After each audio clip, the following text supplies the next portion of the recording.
Stay tuned and let's finally build this Marvel Legends Infinity Ultron Build-A-Figure.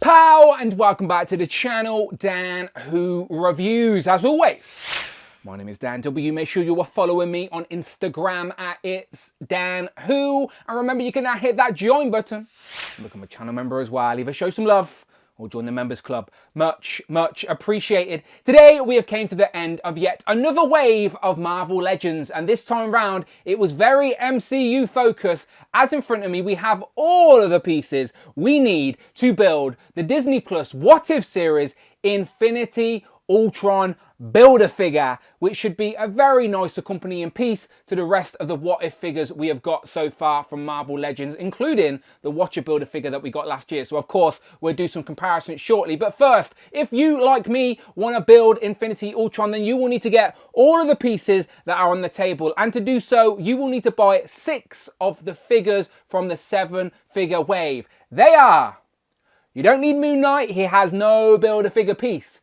You do need Mr. Knight, Miss Marvel, She-Hulk, Kate Bishop, Clint Barton Hawkeye, and the power broker, Sharon Carter. You buy those 6 figures, then you, like me, will have all of these pieces on the table. Now, obviously, when I do this on camera, I always mess it up, but this should be very straightforward, right? 2 arms, 2 legs, a body, and a head. What's to go wrong? Let's do it, pal. So here we have the Marvel Legends Infinity Ultron Build-A-Figure all built up. And first impressions, it looks nice. Undoubtedly looks like the Ultron we see on the Disney Plus What If series. So I've got no complaints with the accuracy to the actual character. My complaint is the size. Like, I understand people's criticisms with this figure because the scale definitely feels off. It is undersized. It's sort of the same size of an average Marvel Legend, where he should be towering above your average Legend. So let's have a look here. As you can see, he is under 7 inches, probably about 6 3/4 to be fair. And when you compare that to the size of his javelin, his joust, his spear, whatever you want to call it, you can see this thing is massive, and he's even started to warp at either end. So if I rest that on the table and get my tape measure out, let's see how big the javelin is in comparison to him. So the javelin is like, yeah, over 10 inches tall, if you see that, compared to the actual figure. So yeah, maybe the javelin's too big, but the figure's definitely too small, is my point. But in regards to the actual character design, I think it's pretty good. So let's have a look. So within the vast multiverse, there was a reality where Ultron ultimately came out on top. Vision was never created. Ultron took his body and eventually upgraded himself, even stealing the Infinity Stones from Thanos, which you can see here, like embedded in his vibranium armor, which do look very nice, to be fair. So you've got the Mind Stone in the forehead like Vision, then you've got the soul, reality, power, space, and time, all in their unique colours, and they do stand out pretty nice as well against the sort of chrome armour. Now, obviously this represents metal, and Hasbro have the aesthetic of using this sort of marbleized plastic. Now, I have no issues with it at all, but some people really don't like it, but I think it looks like metal in plastic, so no complaints from me. It's got a gold sort of detail all throughout it as well. I'll start showing you that, and then you can see in the background here, you've got the red cape. But I just wanted to show you the head sculpt first. It has got the red mouth inside with a bit of a gold trim, and then you've got like the 4 sort of glowing red eyes, as well as the Mind Stone there as well. I like these bits that stick off. It's a nice, unique character design for Ultron. If I spin it around to the back, there's that cape, which is hooked on and is removable. So let me remove it real quick. So there you go. It has a peg, and then there's 2 holes, and then that creates a different silhouette for Ultron as well. So I like both, to be fair, but I'm going to put the cape back on, and as I said, you have to sort of line it up with those holes, hook it back in, and then sort of feed it through the shoulders, like so it sits more natural again. Let me see if I can do this properly on camera. I always hate doing these things on camera, but there you go. Back on the shoulders, force it down, and then you peg it in the bottom. There you go. The cape is back on. Let me zoom out for a second. The cape's got a little bit of shadowing down here as well. There's a gold trim on the outside and on the back as well. It looks like there's shadowing on here, but it's really just the lights and the sculpt creating shadows. But there is shadowing down here on the inside of the cape. But yeah, Thanos, I just looked at Thanos. Ultron looks really, really nice. He really does. I like the character design here. He's got these big sort of bulking shoulders, but you can still get the shoulder up up to 90. Like, it seemed like that would limit it, but no, you can still really get them up to 90. Bicep swivel and double jointed elbow and pinless elbows as well, and pinless knees. This is a pinless Marvel Legend figure. I just feel like it's underscaled, but I think a flight stand may help us hide that. There is no waist swivel. All the articulation for the top is up top here. So you get your swivel at this top sort of ball joint under the diaphragm. Not so much leaning forward, unfortunately, but he can lean back a little bit more, and then you create a little gap. So more back than forward, but there is a bit of forward. The head is on a disc and hinge, so we can bury the chin, which is good so if you get him up on a flight stand, but he can also fly, and he can lean all the way back as well. So that's not bad either. So decent range on the head, to be fair. There's a swivel there at the thigh. The legs go out about that far, forward about that far. So standard Marvel Legends stuff here. Double jointed pinless knees. Can he kick his own ass?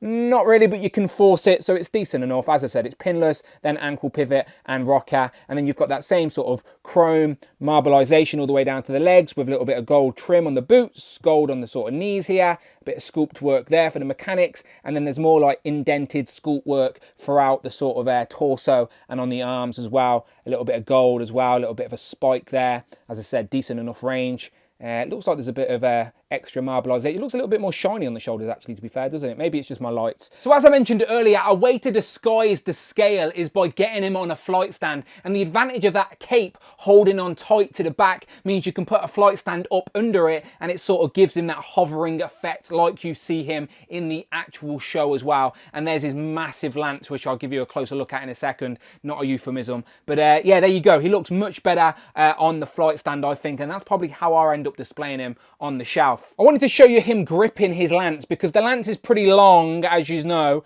and it's pretty heavy, and the gripping hand is pretty loose. So you can see it there, barely holding on. So I am concerned that that's going to fall out of place. As you can see there, he won't really grip one position. It sort of just falls to the top or to the bottom. So I wish he had a tighter gripping hand if I was going to be nitpicky. The other hand isn't a grip at all. It's sort of like an open palm gesturing hand, and you don't get any interchangeable hands either. So that's what you get, unfortunately. So yeah, I do wish the grip was a little bit tighter, because as you can see, the height and the weight of this is just sort of leaning it back and forth and falling it. But you can break this in half if I do so, and then you've got two halves if you wanted to, but other than that, it's all chrome, sort of that same marbleization with a bit of black there.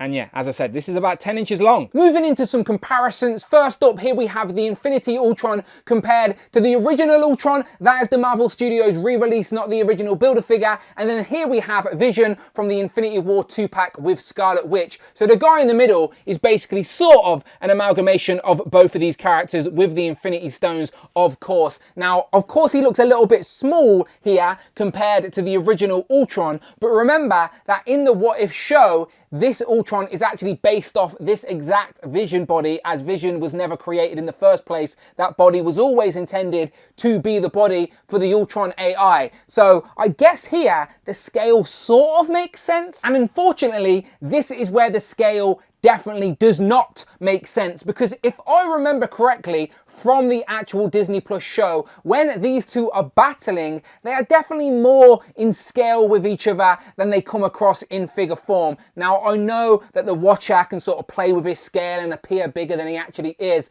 but I definitely think that this Infinity Ultron was sort of proposed to us in a bigger format than the actual Build-A-Figure turned out to be. So yeah, I am disappointed with how these two sort of line up together on a display.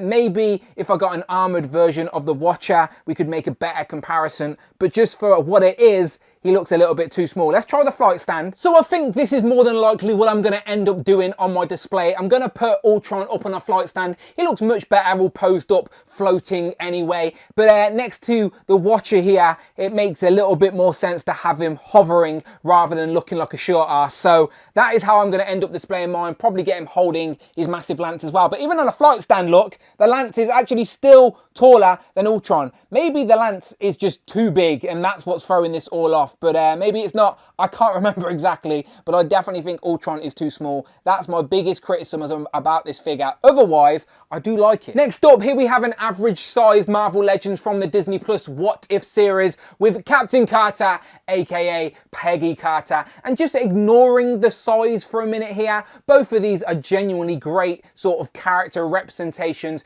in plastic from that animated show. And then here we have Ultron hovering in the background compared to the rest of the figures from this Disney Plus wave with the 2 Moon Knights, Miss Marvel, the 2 Hawkeyes, She-Hulk and Sharon Carter. A full MCU wave. All of the single pack figures were live action, with only the Infinity Ultron Build-A-Figure being from the What If series. A lot of brand new first time in the line characters here for the collection, which you know I appreciate, and I do plan on doing a recap and ranking video of this very wave from my favourite to my least favourite. Always fun to sort of break them down and do like a final thoughts of the wave once I've got them all out the box. So make sure you stick around on the channel and look out for my recap and ranking. Here we have Ultron compared to Frogman, Tigra and White Rabbit, and to be fair, considering this is based off a What If animated format, I do think you can sort of fudge this style into a comic display if you wanted to. And last, but definitely not least, here we have Captain Britain, who is basically taller than Infinity Ultron. That doesn't feel right. And then Hal, Fire, Hank. So, final thoughts on this Marvel Legends Disney Plus What If Infinity Ultron Build-A-Figure. Honestly, I do like the figure and I think it's a great representation of the character design that we've seen in the Disney Plus show. I just think it's a little bit short. That is all. Simple as that. If he was scaled up maybe 20%, so he was sort of more on par with the Watcher, so they were a nice accompanying piece to sort of complement each other on a display, that would be great. Now, to be fair, the Watcher isn't that armoured version, so it's not technically that battle scene moment, but still, you get the gist I'm going for. If he was a bit bigger, I'd like him a lot more, but it's still a great figure to have amongst your What If series. And as I said, you can sort of fudge him into the background of a sort of comic display if you wanted to as well. It's a what if concept, for God's sake. But as always, you can let me know what you think in the comments below. Do you agree? Do you think it's a little bit too short, or do you think it's just right? Always curious. Let me know in the comments. And if you like Marvel Legends, then well, you're in the right place. Check out the videos tab, find the playlists, but most importantly, please, please, please hit that subscribe button, hit the notification bell, don't miss out on a video, and please hit that join button, become a channel member, either show some love or join the members club. Much, much appreciated. You can follow me on Instagram at itsdanwho, or on Twitter as well. You can tweet me at danwhoreviews. Don't be shy, and as always, my name is Dan W, and I will of course see you on the next one.